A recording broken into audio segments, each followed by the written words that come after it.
ભરૂચ જિલ્લામાં મેઘ તાંડવના પગલે ખેતરોમાં વરસાદી પાણીના ભરાવાથી ધરતીપુત્રોને આર્થિક નુકસાની ભોગવવાનો સમય આવ્યો તો બીજી બાજુ સરકારી તંત્રએ નુકસાનીનો અંદાજ કાઢવા સર્વે કરી અહેવાલ ઉચ્ચ સ્તરે મોકલ્યો છે। ભરૂચ સહિત સમગ્ર જિલ્લામાં એક જ દિવસમાં 7.5 ઇંચ વરસાદ ખાબકતા જળબંબાકારની સ્થિતિ સર્જાવા પામી હતી, જેના કારણે ખેતરો પણ જળમગ્ન બન્યા છે, જે 2 દિવસ બાદ પણ સરોવર જેવા લાગી રહ્યા છે। ભરૂચની પૂર્વ પટ્ટી પર આવેલ નિકોરા સહિતના ગામો ઉપરાંત વાલિયા નેત્રંગ તાલુકામાં વરસાદી પાણીએ ખેડૂતોને ભારે આર્થિક ફટકો માર્યો છે।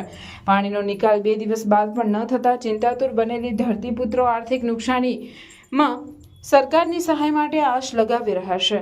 એકલા નિકોરામાં જ 800 થી 900 એકર જમીનમાં પાણી ભરાવાના કારણે કપાસ, કઠોળ સહિત શાકભાજીના પાકને નુકસાન થયું હોવાનું ધરતીપુત્રો જણાવી રહ્યા છે।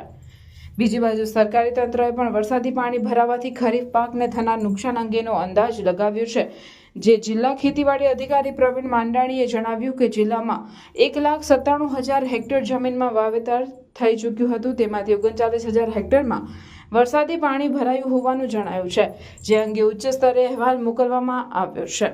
ભરૂચ જિલ્લાના ધરતીપુત્રોને ગત વર્ષના નર્મદાના પૂર બાદ આ વર્ષે પુનઃ વરસાદી આફતનો માર પડ્યો છે, ત્યારે સરકાર ધરતીપુત્રોને આર્થિક મદદ માટે આગળ આવે છે કે કેમ તે જોવું રહ્યું।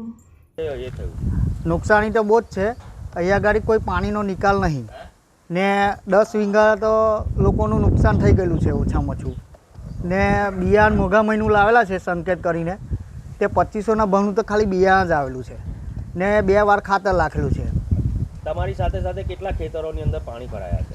ખેતરની તો ગણતરી કરવા જઈએ તો ઓછામાં ઓછું 200-300 વીઘા જમીન લોકોને નુકસાન છે આગળ ને અહીંયા આગળ અમારે નુકસાન થયેલું છે આટલું।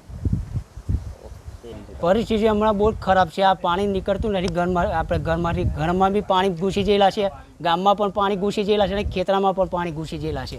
પાણીનું એક આવક કોઈ જગ્યાએ થઈ જ નહીં, જાવક જ નથી, મતલબ પાણીની કોઈ જગ્યાએ નિકાલ જ નથી આપેલો પાણીનો। આ નહેર આવી ગયેલી છે, નહેરમાંથી પાણીની નિકાલ જ નહીં થતો પાણીનો ને ચોફેર પાણી ભરાઈ રહેલું છે।